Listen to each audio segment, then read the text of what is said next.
Mesdames et messieurs, chers invités, chers téléspectateurs, bonsoir et bienvenue à cette émission inaugurale des grands débats de l'IFP-AGC.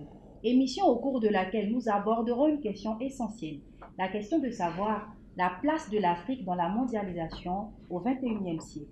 Nous sommes dans un monde en perpétuelle mutation où les cartes politiques, économiques et culturelles se redessinent sans cesse. L'Afrique, malgré toutes ses potentialités, se trouve aujourd'hui à un tournant décisif.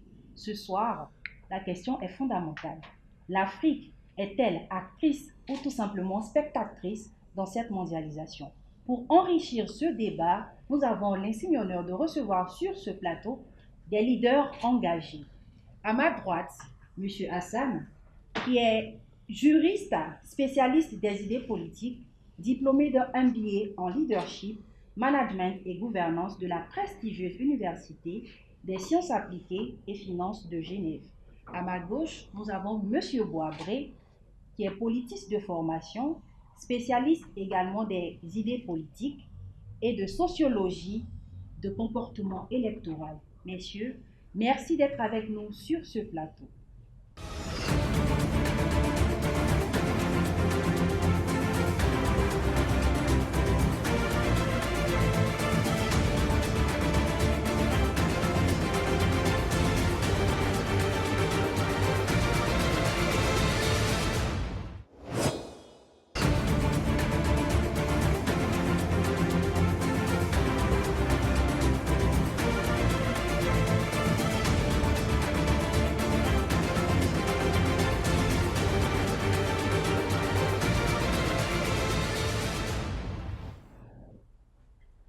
Nous entrons dans le vif du sujet avec cette première question. Nous parlons aujourd'hui de mondialisation et je suis curieuse, messieurs, de savoir ce qu'est la mondialisation pour vous. Et je commence par M. Hassan. Déjà, bonsoir et c'est un plaisir pour moi de participer à cette émission. C'est aussi un plaisir d'être en face de Monsieur Franck Boisbré. C'est un ami à moi que j'ai connu à l'université de Bouaké. Il est très brillant et donc c'est déjà un honneur pour moi. Alors la mondialisation, il faut dire que c'est un concept qui est polysémique. Chacun y ajoute de ses vœux et de ses souhaits. C'est d'ailleurs ce qui lui donne un charme assez particulier. Lorsque vous prenez le dictionnaire, vous allez vous rendre compte que quand on parle de mondialisation, on aborde surtout la question du point de vue de l'homogénéisation au plan économique, au plan politique et au plan culturel. Alors, c'est donc une volonté d'aplanir la vie autour d'un point de vue qui fait l'objet d'un certain consensus. Mais déjà, ce qui est intéressant dans la définition que je donne, c'est que quand on utilise le thème d'homogénéisation, il faut comprendre que pour les États dans les relations internationales, ce n'est nullement l'uniformisation, c'est plutôt l'harmonisation parce qu'il est vrai que la mondialisation crée un monde virtuel, mais dans la réalité, les frontières subsistent toujours et donc dans ce monde virtuel-là, on a un monde réel qui existe où les États sont tous caractérisés par les frontières. Alors, et suivant l'histoire, on a une autre définition qui est plutôt évolutive. C'est le fait qu'autour du 19e siècle, la mondialisation s'est définie par rapport à l'économie. Et vous allez vous rendre compte qu'à ce niveau-là, quand on définit la mondialisation, c'est surtout par rapport au flux des échanges. Et récemment, la définition qui aujourd'hui existe, mais qui est également en crise, c'est le fait qu'à la faveur de certains événements qu'a connu le monde, notamment la chute du mur de Berlin en 89 et la dislocation de l'URSS en 91, on s'est rendu compte qu'il y a une nouvelle définition. C'est celle qui consiste à dire que le XXIe siècle, c'est un monde qui est caractérisé par trois éléments, l'inclusion, la mobilité et l'interdépendance. Je vous remercie. Merci, M. Boisbré. Nous allons prendre votre avis sur cette première question. Pour vous, qu'est-ce que la mondialisation? Merci de me donner la parole, Madame Adja. Alors, tout d'abord, je voudrais remercier mon co-débatteur ici présent, Monsieur Hassan Touré, que j'admire particulièrement, hein, un étudiant très brillant depuis les années universitaires, et aussi remercier l'IFP qui nous offre ce cadre-là pour nous exprimer. Pour moi, la mondialisation, je parle en tant que politiste, et l'historique, je ne vais pas rentrer dedans. Pour moi, la mondialisation, ce n'est pas ce village planétaire-là dont on veut vanter les mérites, où il y a une intensification des flux des marchandises, des idées et des informations de toute nature. Pour moi, c'est avant tout un champ de compétition. Pour moi, c'est avant tout un monde de bagarre pour le contrôle des savoirs et des savoir-faire. Pour moi, c'est un champ où des systèmes, ou du moins des États contrôlent le droit de qui a la parole et qui ne doit pas l'avoir. Donc pour moi, c'est au-delà de cette simple définition-là de village planétaire où on parle de mobilité, d'interdépendance et de mobilité. Merci. D'accord.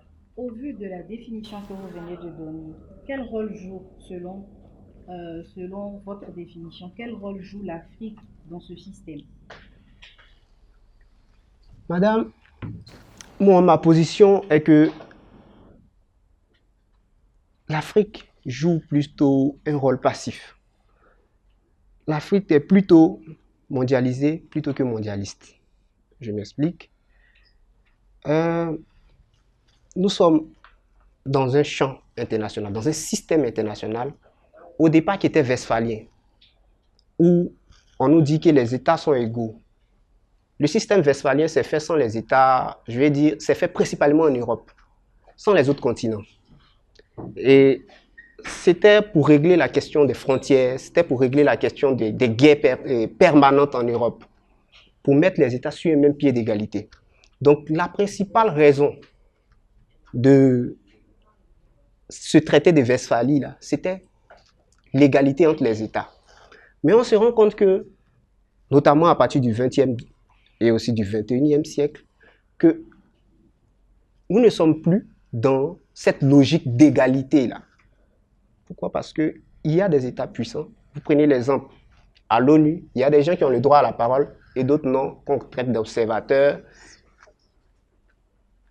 Il y a la maldonne. On va encore plus loin.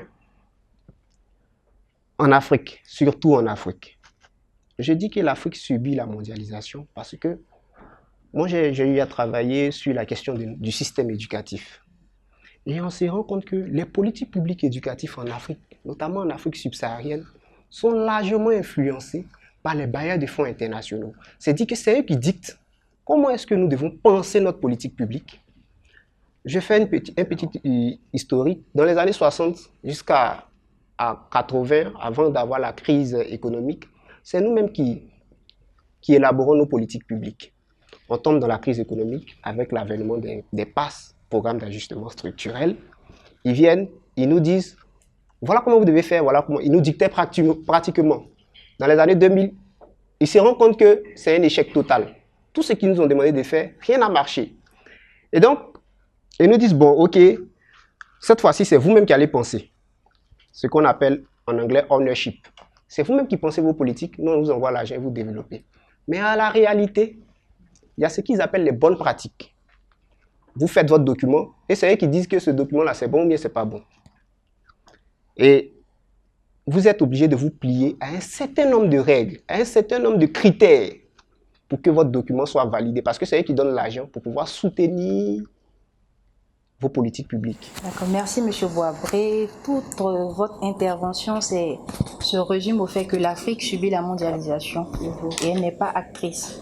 Elle subit. Elle subit. Bon, j'avais pas fini mon propos. On nous dit qu'on doit avoir les bonnes pratiques, il y a un certain nombre de critères. Sauf qu'on se rend compte que les conditionnalités qui sont posées là ne reflètent pas nos réalités ici. Pourquoi je le dis? Vous avez le rapport du PASEC sur le système éducatif 2018-2019, où on nous dit que notre système éducatif, on est bon dernier. Qu'est-ce qui se passe? Alors que, on le voit dans les résultats depuis 2011 jusqu'à 2020, 80% au primaire, 90% presque au BPC. On avoisinait les 40-45% taux de réussite. Mais qu'est-ce qui s'est passé? On dit qu'on est bon dernier en Afrique. Parce que la Banque mondiale oriente nos politiques éducatives plutôt dans le quantitatif que dans le qualitatif. Je m'explique. Ils nous disent, vous devez construire plus d'écoles, vous devez faire en sorte que la politique de genre, c'est-à-dire les filles et les garçons, ils appellent ça la parité. On doit observer ça. Donc l'État est obligé de se mettre au pas pour pouvoir réaliser ces politiques publiques-là pour que l'année qui suit, ils puissent avoir les fonds pour soutenir leurs politiques publiques. Et donc, on est dans ce vice-là qui fait que on est obligé à chaque fois de se plier à ce qu'ils demandent. Parce à la réalité, on a besoin d'argent pour soutenir nos politiques publiques. La politique d'éducation, c'est énorme. On a besoin d'argent. Donc, il y a ça. Ils nous dictent ce qu'on doit faire. D'accord. On va s'arrêter là pour l'instant et on va retenir que, selon vous, l'Afrique subit la mondialisation parce que toutes les politiques publiques, les politiques éducatives sont dictées par l'Occident. Monsieur Hassan, on va prendre votre avis sur cette question. Quel rôle joue l'Afrique dans ce système? Mais déjà, j'ai envie de rebondir sur tout ce que j'ai entendu parce que j'ai comme l'impression qu'il y a une parfaite confusion entre la notion de relations internationales et la notion de mondialisation. C'est ça. Les relations internationales, ce sont des relations qu'entretiennent les États sur la scène internationale et ces relations-là sont des relations de puissance. Alors, en tant qu'Africain, il est bon de sortir du mythe de croire que les relations internationales sont des relations égalitaires, non. Quand on parle de relations internationales, cela suppose qu'il y a un ordre, donc il y a la notion de puissance également à l'intérieur. Et le fait qu'à l'intérieur des relations internationales, il y ait la notion de puissance, cela ne signifie pas que ça n'existe pas. C'est normal et c'est comme ça. Quand on prend la sous-région, la Côte d'Ivoire est une puissance. Les pays limitrophes peuvent s'en plaindre, mais en tant qu'Ivoirien, je suis fier. Donc quand on se retrouve de l'autre côté de la bonne, on doit quand même accepter cette réalité-là. Et quand vous me parlez le traité de Westphalie, pour caractériser un peu tout ce que vous aviez dit, en parlant de la mondialisation, le traité de Westphalie en 1648, c'est vrai que c'est un traité qui introduit en quelque sorte la puissance dans les relations internationales, mais aucunement, elle n'a traduit un monde qui était égalitaire, aucunement. Aucunement. Là, par contre, où je suis d'accord avec vous, quand on lit par exemple l'œuvre du professeur Alexandre Melnik, Le monde nous appartient, qui a abordé la question de la mondialisation, il dit il est vrai que le monde aujourd'hui est aplati. Aplati par quoi? Par le clic et par l'anglais, donc par la numérisation. Aplati également parce qu'aujourd'hui, on ne se retrouve plus dans la bipolarisation. Quand vous lisez également Thomas Freeman, The World is Flat, il montre également que le monde de 29 est plat. Par contre, il y a ce qu'il appelle une dichotomie. C'est quoi la dichotomie? C'est la rencontre de deux tendances à l'intérieur d'un même phénomène, mais ça n'empêche pas que le phénomène évolue. Je prends un exemple. Ma soeur et moi, nous sommes de sexe opposé, pourtant nous avons le même père. Ça n'empêche pas qu'on ait une affiliation. Il dit quand on prend le monde du 21e siècle, on a trois dichotomies qu'on observe. Premièrement, on a la dichotomie entre la politique qui est régionale, donc qui est locale, et l'économie qui est globale. Elle est globale pourquoi? Parce qu'aujourd'hui, la politique économique qui est la plus pratiquée dans le monde, c'est le libéralisme économique. Et c'est cette politique-là qui aplatit en quelque sorte les surfaces. Ensuite, la seconde dichotomie, c'est celle qu'on appelait la globalisation et l'identité culturelle. C'est le fait que malgré la volonté qu'on ait de créer un monde où on a l'impression que tout est aplati, il y a toujours l'identité culturelle qui est un obstacle en fait, parce que les peuples s'identifient toujours à leurs normes. Et pour moi qui suis juriste, c'est d'abord ça.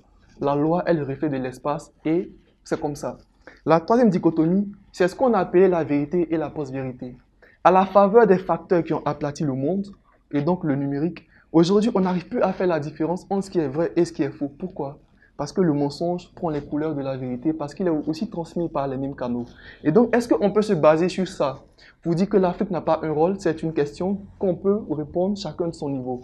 Il est vrai que l'Afrique est plus dans la consommation, mais je crois que l'Afrique a aussi à jouer sa part. Pourquoi? Parce que la mondialisation crée un monde de créolisation.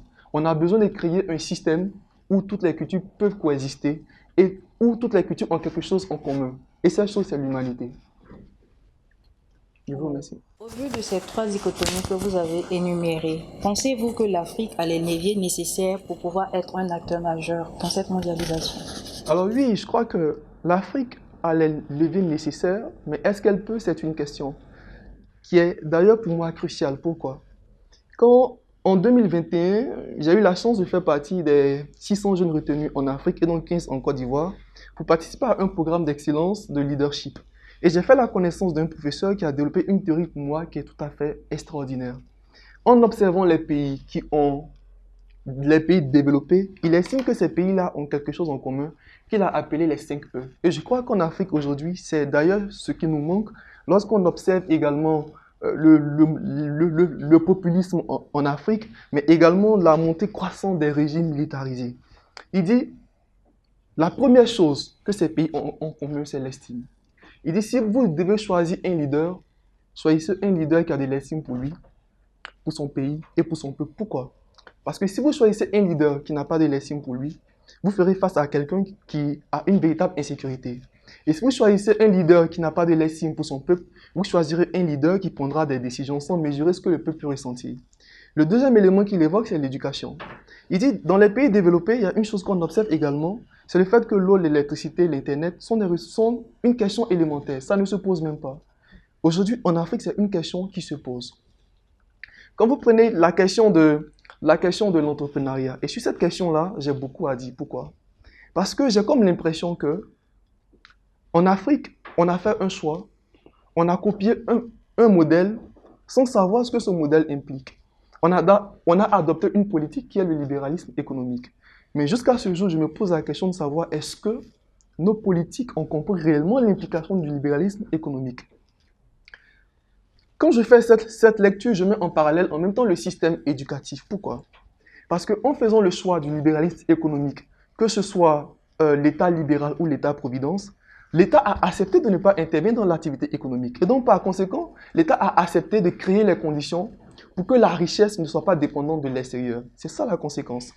Quand vous lisez également les livres, chère madame, pendant la guerre froide, la raison pour laquelle Fidel Castro a décidé de nationaliser toutes les entreprises américaines, dans les livres, on vous dira que c'est une riposte contre les États-Unis. C'est vrai.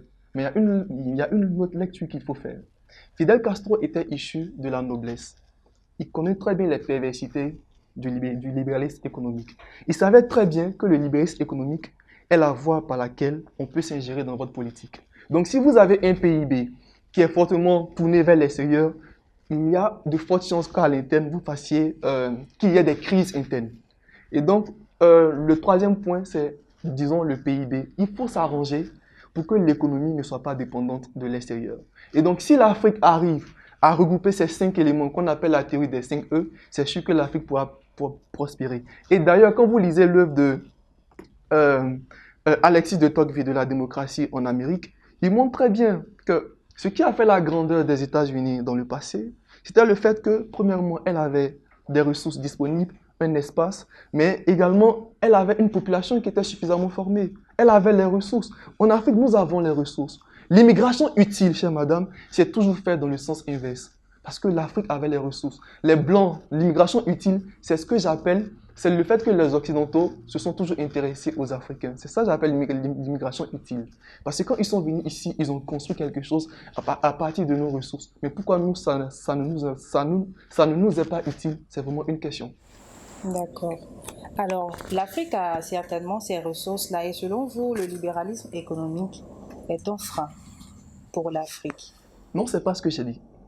Le libéralisme en lui-même n'est pas le problème. C'est la manière dont il est mis en œuvre qui est le problème. Donc l'Afrique ne met pas correctement en œuvre le libéralisme économique? C'est ce que je crois. D'accord. Alors, M. Gouabré, nous allons prendre votre avis sur cette seconde question. Pensez-vous que l'Afrique a les leviers nécessaires pour pouvoir être acteur majeur dans cette mondialisation, ce 21e siècle? En toute évidence, on répondra forcément par oui, que l'Afrique a les leviers nécessaires. La première des choses, ce sont les ressources naturelles. Mais ces ressources naturelles-là, malheureusement, on a l'impression qu'on est maudit par ces ressources naturelles-là. Pour le moment, et je le pense sincèrement, on n'a pas encore pris acte, on n'a pas encore pris conscience de cet état de fait-là. Voyez-vous, madame, depuis les années 60 jusqu'en 2000, notre économie était basée nécessairement sur l'agriculture, les matières premières. Ce n'était pas sur la transformation de ces matières-là. On va jusqu'à aujourd'hui, l'État a observé que, étant dépendant de cette de ces matières premières-là, puisqu'on dépendait du marché international. Selon les humeurs du marché international, ça baisse, ça monte. Donc, ils ont décidé de s'axer. Quand vous faites les recherches, vous verrez qu'on s'est axé plutôt sur le secteur tertiaire, c'est-à-dire une économie de services. Mais la conséquence de l'économie de services, c'est quoi? C'est qu'on fait face à une nouvelle race de travailleurs pauvres. Travailleurs pauvres, pourquoi? Parce que l'État mobilise les investisseurs étrangers au lieu de plutôt axer sa politique sur les champions nationaux.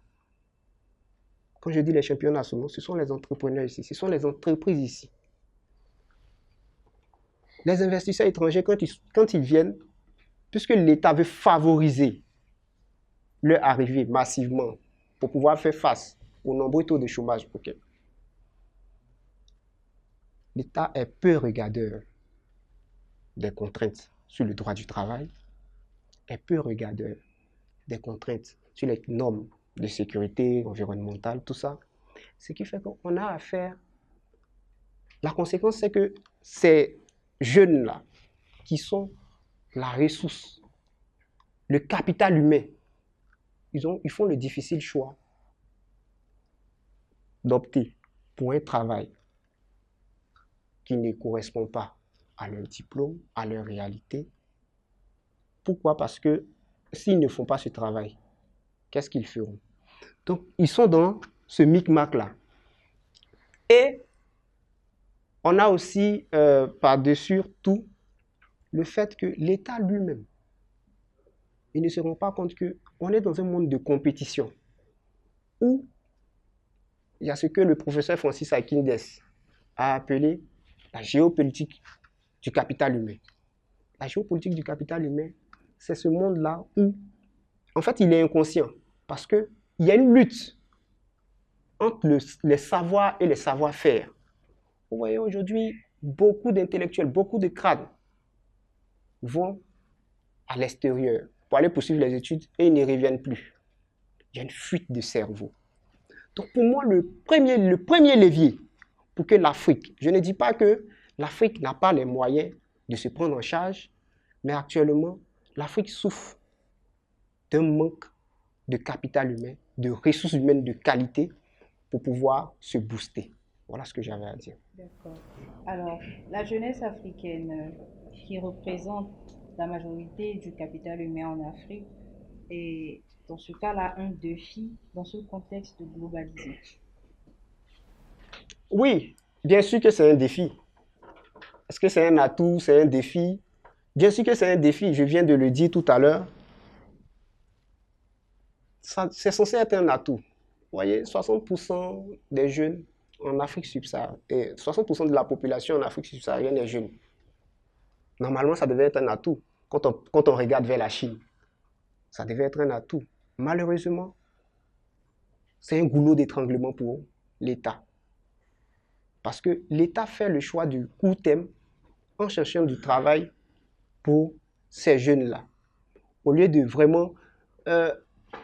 il y a un rapport de la Banque mondiale qui a été fait en 1999 où on dit que l'État dépense trop au supérieur. Quand je dis au supérieur, c'est-à-dire dans les universités. Et le second cycle 2, parce qu'il y a le second cycle 1. Donc il y a nécessité pour l'État d'arrêter de dépenser dans le supérieur et de dépenser dans le primaire. Parce que ce qu'il remarque, c'est qu'il y a des gens qui sortent du système, des élèves qui sortent du système, et que ça crée d'autres choses. Il faut encourager les gens, tout le monde à aller à l'école. Donc cette massification-là fait qu'on demande à l'État de négliger l'université, de négliger les classes de seconde, première, terminale. Quand je dis négliger, le mot, il est peut-être lourd, mais ça a une réalité. La réalité, c'est quoi? La réalité, c'est que la subvention, ou du moins, la manière dont les étudiants étaient traités ne sont plus les mêmes. Vous allez voir nos parents qui étaient là. Quand tu nous parles de leur vie à l'université, c'était le top, quoi. Mais arrivé à un moment, on voit que ça a carrément chuté. L'étudiant n'est presque plus rien. Le gars, il est en train de grouiller, il est en train de se chercher. Donc, ça demande énormément d'efforts. Alors pour moi, ça devait être un atout. Malheureusement, les politiques publiques d'éducation font que, malheureusement, c'est un défi parce qu'on doit leur chercher du travail, on doit les empêcher d'immigrer, tout ça. Merci, M. Boapré. Alors, je me retourne directement vers M. Hassan. Pensez-vous que la jeunesse africaine est un défi dans ce contexte globalisé? Non, là encore, je crois qu'il y a une rupture. Je ne sais pas pourquoi penser qu'une jeunesse peut être perçue comme un défi. La jeunesse est forcément un atout. C'est à travers la jeunesse qu'un peuple se reproduit. Lorsque vous avez une population ou une démographie qui n'est pas galopante, quelque part, il y a un problème. Donc Mais pour est-ce qu'en moi, Afrique, la jeunesse, est-ce que les pays africains misent sur la jeunesse en étant le capital humain? la question, elle est un peu plus compliquée. Vous savez, tout à l'heure, j'ai fait une analyse dans laquelle j'ai montré qu'il y avait une inadéquation entre la politique que nous avions adoptée, le libéralisme économique et le système éducatif. On a un système éducatif qui forme des gens pour travailler à la fonction publique. Pourtant, ce n'est pas ça la réalité du libéralisme économique. Donc, si on doit parler de défis ou atouts, je ne sais pas trop, mais ça, quand même, ça serait là qu'on pourrait situer la responsabilité de l'État. Parce que je crois que vous me parlez d'un concept qui est la mondialisation. La mondialisation, elle a besoin de créativité. On parle d'entrepreneuriat. Elle a besoin de vivacité. Elle a besoin d'énergie. Et donc, c'est le monde des opportunités. Par contre, là où je m'aligne un peu sur ce qu'il dit, même s'il ne touche pas la question, c'est le fait que quand j'observe notre jeunesse, on a une jeunesse qui est suicidaire. Pourquoi? Parce que la numérisation a entraîné quelque chose, c'est la crise des repères. Récemment, je discutais avec un ami, je lui disais que j'ai l'impression que dans les années qui vont suivre, le taux de suicide va augmenter en Côte d'Ivoire. Et cela est dû au fait qu'on n'a pas la bonne définition de la santé, en fait. Quand vous prenez par exemple l'ONU, l'ONU vous dira que la santé, ce n'est pas seulement l'absence de maladie, mais c'est aussi un état de bien-être physique et mental. Pourtant, ici, la définition qu'on a de la santé en tant qu'Africain, c'est l'absence de maladie. Quand vous voyez par exemple quelqu'un qui s'expose sur les réseaux sociaux, qui recherche de la visiter coûte que coûte, est-ce que vous pensez que cette personne-là va bien? Non. On a une jeunesse qui est malade parce qu'elle a besoin d'exister. Non, il ne faut pas. Honnêtement, on a une jeunesse qui souffre, elle est en crise, elle a besoin de soutien, elle a besoin qu'on l'écoute davantage. Et pour moi, ça, c'est très important. C'est pourquoi je dis, à la faveur des personnes qui se jettent par-dessus le pont, pour moi, ce sont des personnes qui sont souffrantes. Parce qu'une personne qui se porte bien dans la tête ne peut pas poser ce genre d'action. Quelque part, il y a un problème mental. Et malheureusement, comme je l'ai dit, on n'a pas la bonne compréhension du libéralisme économique. Parce qu'au-delà du secteur économique, la compétition s'est installée également dans nos familles respectives, ce qui fait qu'on se retrouve aujourd'hui isolés. Et la jeunesse l'est également. D'accord. Au vu du scénario que vous avez décrit, quelles sont selon vous les possibilités qu'on pourrait envisager? Alors, c'est un peu ce que j'ai dit tout à l'heure, et là, vous m'amenez à faire de la prospective, et donc d'envisager les futurs possibles. Alors, nous sommes déjà dans un contexte, déjà dans un contexte de crise au niveau de l'Afrique avec les pays de l'AES surtout. Vous savez, quand on observe le monde, on a un problème aujourd'hui, et je crois que c'est général. C'est le fait qu'on fasse un fantasme sur quelque chose qui n'existe pas, c'est la paix. La paix n'existe pas, parce que la paix, c'est l'absence de contradiction. Et quand on observe le monde lui-même, on a trois tendances qu'on observe. On a des pays qui sont en début de transition avec les pays de l'AES et donc qui sont dans un questionnement. On a des pays qui sont dans un qui sont dans une transition très avancée et on a des pays qui sont dans une phase de stabilisation. Le jour où un pays arrivera à trouver la paix, ce sera la fin du monde. Face à la question que vous me posez, j'ai déjà répondu à cette question. Si l'Afrique veut se développer, l'Afrique doit observer ces cinq éléments. Et le problème de l'Afrique depuis les années 1960, c'est le fait nous sommes face à une crise de leadership. On a des leaders qui sont en crise et on a des leaders qui sont également en crise dans leur institution. Et tant qu'on restera dans ce système, l'Afrique ne pourra pas se développer. Parce que chaque fois qu'on fera des concessions pour arriver au pouvoir, on fera une autre concession, c'est celui d'accepter les crises à répétition. D'accord, merci.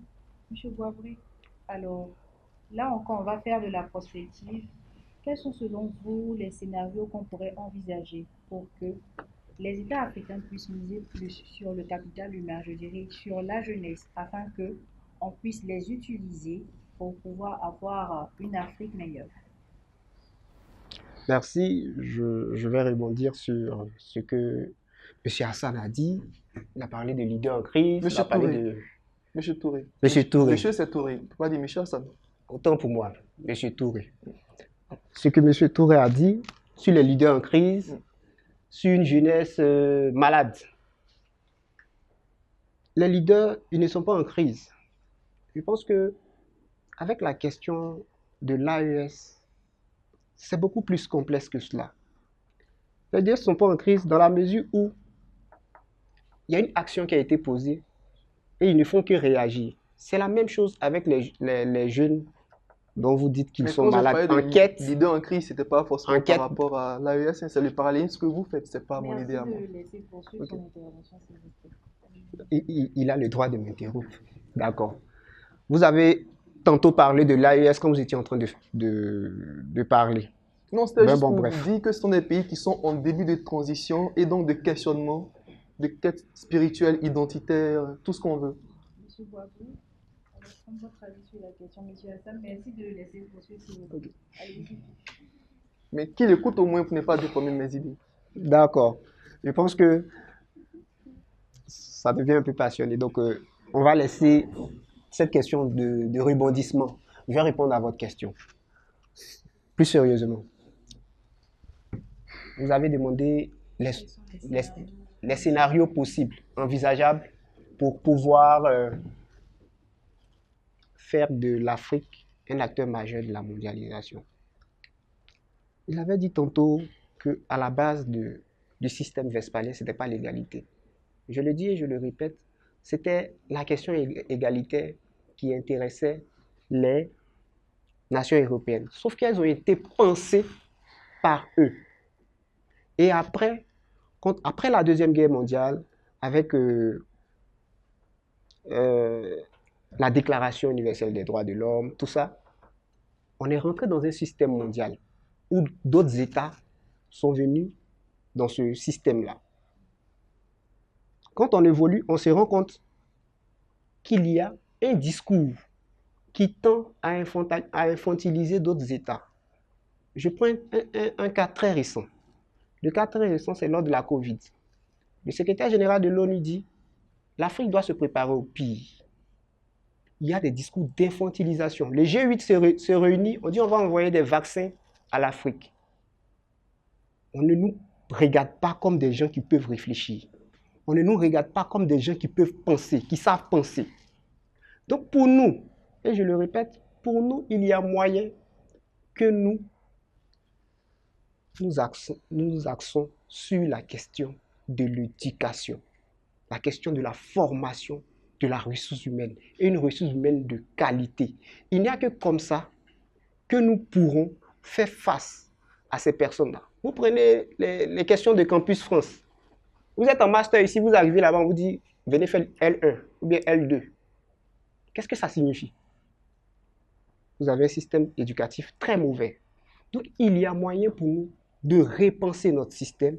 Il y a moyen pour nous de nous redéfinir pour que, quand on se pense nous-mêmes, quand on a des politiques publiques qui sont inspirées de nos réalités, quand on a un système économique qui est pensé par nous-mêmes, on parle de libéralisme, néolibéralisme, mais ça vient d'où? C'est eux qui ont pensé ça. On parle de capitalisme, ça vient d'où? C'est eux qui l'ont pensé. On parle de socialisme, ça vient d'où? C'est eux qui l'ont pensé. Mais pourquoi nous-mêmes, on ne nous pense pas nous-mêmes? Aujourd'hui, la mondialisation fait que on ne peut plus. Oui, on ne peut pas parler. C'est ce qui fait la création de l'AES. Quand vous parlez à des chefs d'État comme des gamins, écoutez, vous voulez qu'ils fassent quoi? On observe une diplomatie du mépris. Mais en face, vous allez avoir une diplomatie de déviance. Tu me parles comment? Je suis un chef d'État. Même si j'ai fait un coup d'État pour être à la tête du pays, mais tu ne me parles pas comme tu veux, comme un enfant. Parce que on va voir l'État comme un monstre froid, comme un léviathan, mais au-delà, il a aussi des sentiments. Donc, quand on veut parler à des chefs d'État, moi, je crois au multilatéralisme. contrairement à Donald Trump qui est dans ce bilatéralisme-là, je crois au multilatéralisme. Je pense que c'est ce qui va faire un monde. Je suis un peu idéaliste, Monsieur Touré. Je suis un peu idéaliste parce que pour changer le monde, il faut être idéaliste. Il ne faut pas être réaliste. On fait une analyse réaliste, mais on se projette. Elle a parlé de prospection. On se projette, on est dans l'idéal. L'idéalisme, c'est le rêve. Qu'est-ce qu'on veut? On ne pourra pas, si on ne se pense pas comme des nations égales, je veux parler bien sûr des nations fortes, s'ils ne pensent pas l'Afrique comme leurs égaux, écoutez, on va toujours avoir affaire à des gens comme l'AES. Et vous allez voir, il y a des pays qui vont rejoindre leur rang. Donc pour moi, pour revenir à votre question, pour moi, si nous-mêmes, États africains, nous voulons compter dans l'histoire, si nous voulons compter au sein du système international, il y a nécessité qu'on se repense nous-mêmes, il y a nécessité qu'on s'accapare nos politiques publiques pour ne pas dépendre des autres. Voilà ce que je veux dire. Alors, l'Afrique doit se repenser avant de pouvoir penser à prendre une part active dans la mondialisation en ce 21e siècle. Alors, je vais vous poser rapidement 2 petites questions avant qu'on ne prenne vos mots de fin, parce que le temps qui nous est imparti tire à sa fin. Alors, pensez-vous que la culture africaine a une place dans la mondialisation?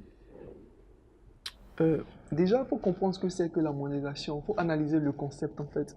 Quand on analyse le concept à l'intérieur, on a différentes variables.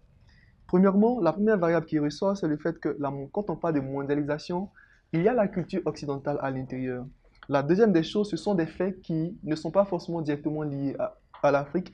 Et la troisième à l'intérieur, c'est le libéralisme économique. Alors, est-ce que la culture africaine a une place?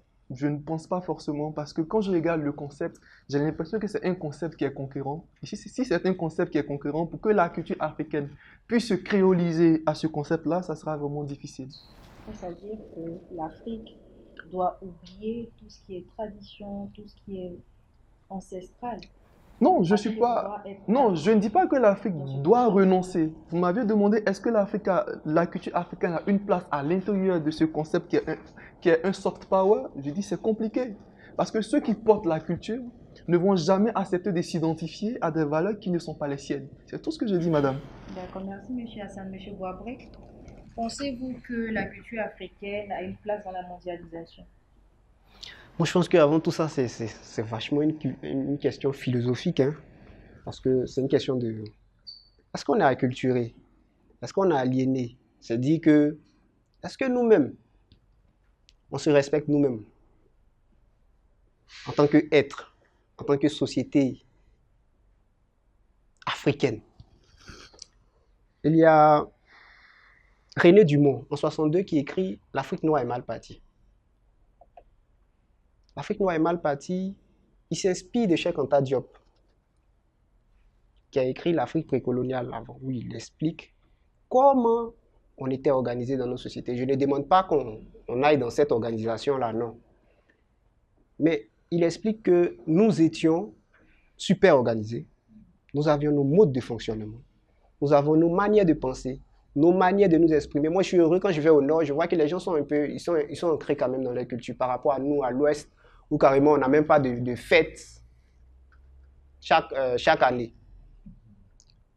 Ce qui me fait dire que dans 20 ans, 30 ans, on ne parlera plus même notre langue vernaculaire. Donc vous souhaitez que l'Afrique retourne à la préhistoire? C'est pas ce que je dis. C'est pas ce que je dis, c'est pas mon propos. Mon propos, c'est cette résistance-là. On est qui, en fait? On est qui? C'est la question. Quand tu dis je suis africain, par quoi on reconnaît que tu es africain? C'est pas ta culture. Si tu n'as pas ta culture, tu n'es rien, tu n'es personne. Tu es quelqu'un d'autre. Et c'est ce que Nietzsche dit. Quand Nietzsche parle d'aliénation, c'est ce qu'il dit. Quand vous pensez comme l'autre, vous n'êtes plus vous-même. Donc il y a nécessité qu'on revienne aux sources. Mais je ne dis pas, ce serait utopique de demander qu'on laisse tout ce qu'on a appris, qui est le fruit de la colonisation. Non, ce serait utopique. Ce que je dis, c'est que on puisse nous-mêmes repenser. Je dis toujours, la décision vient de nous-mêmes. Aujourd'hui, on a le cinéma. La mondialisation nous offre.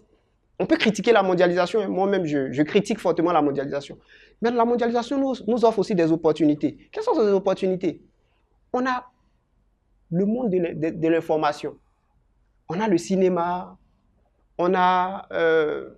c'est vrai qu'on dit que les Africains ne lisent pas beaucoup, mais il y a le livre. Il y a beaucoup de canaux sur lesquels nous pouvons nous appuyer pour faire valoir notre culture. Mais quand vous regardez le cinéma africain, ce sont des valeurs occidentales qui sont prônées dans le cinéma. Là, peut-être il y en a qui prennent conscience maintenant. Mais on ne met pas trop en avant nos cultures, nos manières de faire, nos savoir-faire. Dans la culture baoulé, il y a des techniques qu'on ne nous enseigne pas assez. Donc pour moi, on a cette culture-là qui est présente, heureusement, mais il y a une, je ne vais pas dire homogénéisation, parce qu'on n'est même pas dedans. Quand tu regardes les Japonais, tu sais que c'est un Japonais. Même dans leurs dessins animés, ils font ressortir leur culture. Mais nous, on a l'impression qu'on veut ressembler à l'autre. C'est cela qui fait que je peux dire qu'on est toujours dans une hétérogénéité de la culture occidentale. Et il y a nécessité qu'on puisse nous-mêmes revenir aux sources.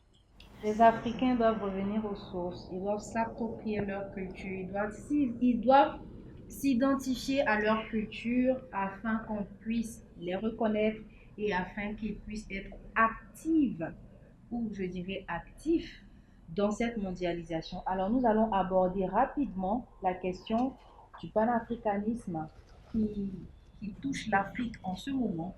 Pensez-vous que le panafricanisme actuel, dans ce contexte de mondialisation, est un avantage?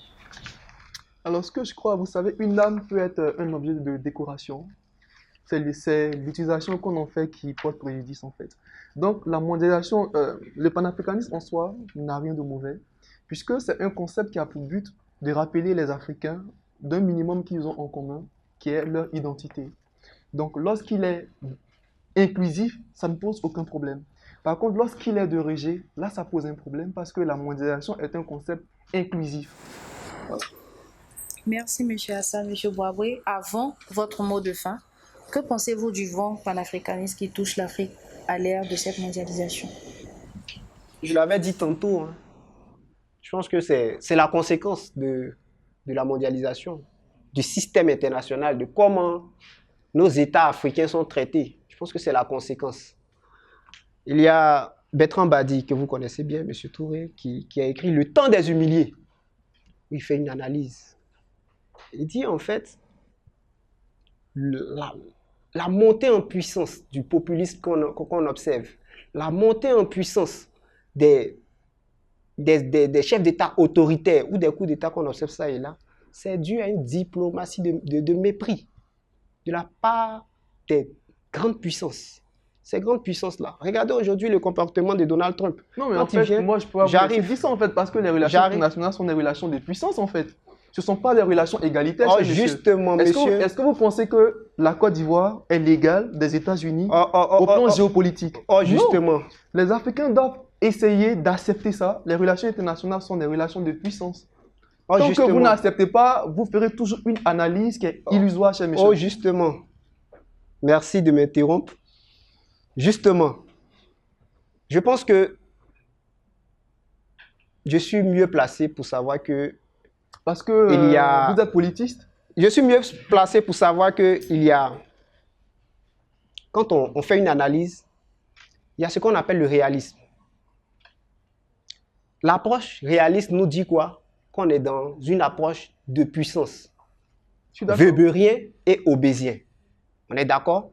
Mais c'est qu'on oublie. Je ne suis pas d'accord, mais je vous laisse terminer. Et c'est ce que Badi nous rappelle. Ce qu'on oublie, c'est que ce monstre froid qu'on veut analyser, qu'on veut nous faire croire que c'est des États puissants qui s'organisent pour traiter les autres comme des moins que rien. Ce qu'on oublie, c'est qu'il y a ce qu'on appelle le lien moral. Le lien social seul ne suffit pas. Et ça, si vous lisez Émile Durkheim, vous allez vous en rendre compte. On a tant fait d'analyser les relations internationales que du côté de Max Weber, que du côté de Thomas Hobbes, en oubliant le lien moral. Quand je dis le lien moral, c'est-à-dire le Léviathan, il n'est pas que ce monstre froid-là. Il a aussi des sentiments, il a des émotions. C'est là que je veux en venir quand je parle de Badi. Quand vous faites votre analyse et vous êtes basé typiquement dans cette réalité-là, on va dire tragique, moi je suis d'accord avec vous. Mais qu'est-ce que le droit international nous dit, messieurs les juristes? Les États sont égaux. Les États sont égaux. Et c'est ce que C'est un caprice du droit. traité... Je vous dirais que c'est un caprice. Rien ne prouve que les États sont égaux. Hein. Non, c'est ce qui est écrit, monsieur. Le traité de Westphalie parle encore d'égalité. La déclaration des droits de l'homme de 1948 parle encore d'égalité. Est-ce qu'on se comprend? Quand on dit que tous les États sont égaux et que dans la réalité, on se rend compte qu'il y a des gens qui sont traités comme des moins que rien, c'est normal que... Oui, voilà, je viens. En fait, comme il m'avait interrompu, je voulais lui faire comprendre un certain nombre de choses. Non, mais normal. Le droit, c'est un idéal, en fait. C'est normal que des États puissent s'élever pour dire, mais merde à la fin. Est-ce qu'on se comprend? Quand il y a ce qu'on appelle l'humiliation dans les relations internationales. L'humiliation dans les relations internationales, c'est ce qui est arrivé à l'Allemagne lors de la Première Guerre mondiale avec l'SDN. On prend l'Allemagne, on leur dit que vous n'avez plus droit à tant, parce que vous êtes à l'origine de la Première Guerre mondiale. On dit OK. Ils sont humiliés. Qui a provoqué la Deuxième Guerre mondiale? Cette même Allemagne-là. Parce qu'elle s'est sentie humiliée. On va encore... Bon, je vais m'arrêter là parce que... On va prendre rapidement votre mot de fin sur cette question de la mondialisation. Je voulais chuter sur l'AES parce qu'il m'avait interrompu. Vous me donnez une minute. Allez-y rapidement. Voilà. Il m'avait interrompu. Vous me donnez une minute, s'il vous plaît. Allez-y rapidement. Voilà. Et en fait, c'est la conséquence avec l'AES. C'est vrai qu'ils ont fait un coup d'État qui constitutionnellement n'est pas légal. On est d'accord. Mais pour régler cette situation, comment est-ce que vous abordez le chef d'État qui est en face de vous? Vous ne le traitez pas comme un moins que rien. Quand Macron il s'élève et il dit que ces chefs d'État-là, ils n'ont pas été reconnaissants, il leur parle comment? Il ne le perçoit pas comme des égaux, en fait. Et forcément, ils vont réagir. Forcément, ils vont se mettre sur le qui-vive. Pour moi, le vent panafricaniste, là, c'est une réponse des relations internationales totalement inégalitaires. Et j'ai une perspective idéaliste, contrairement à vous, monsieur, j'ai une perspective idéaliste des relations internationales. Parce que pour moi, si on ne prend pas en compte le multilatéralisme, on ne pourra pas régler cette question de relations internationales où on pense que c'est les plus forts qui doivent forcément dominer. Alors, rapidement, votre mot de fin sur cette question de la place de l'Afrique dans la mondialisation au XXIe siècle. Qu'est-ce que nous devons retenir? C'est quand même une plaidoirie que je fais auprès de nos chefs d'État, de prendre conscience que le bonheur de l'Afrique, le développement de l'Afrique ne pourra se faire que par ses enfants. Et donc, il y a nécessité, il y a plutôt urgence de miser dans cette ressource humaine. Alors, M. Hassan, rapidement, votre mot de fin sur cette question de la place de l'Afrique dans la mondialisation ce 21e siècle. Alors, je ne serai pas prolixe, mais je crois que, quel que soit ce qu'on peut penser de la mondialisation, c'est un concept qui est tout de même utile parce qu'il crée un sentiment d'une interdépendance quelque part et donc un climat de paix, même si c'est une paix qui est fragile, mais ça reste tout de même utile. Je vous remercie. Merci. Alors, mesdames et messieurs, chers invités, chers téléspectateurs, ce débat nous a permis d'explorer tous les aspects cruciaux de la place de l'Afrique dans la mondialisation en ce 21e siècle. Une chose est sûre, l'Afrique a toutes les potentialités nécessaires pour pouvoir être actrice de cette mondialisation. Alors, j'espère que vous pourriez continuer ce débat chez vous. Ce fut un plaisir pour moi d'animer ce débat. C'était Diomondé Mariam, je vous remercie.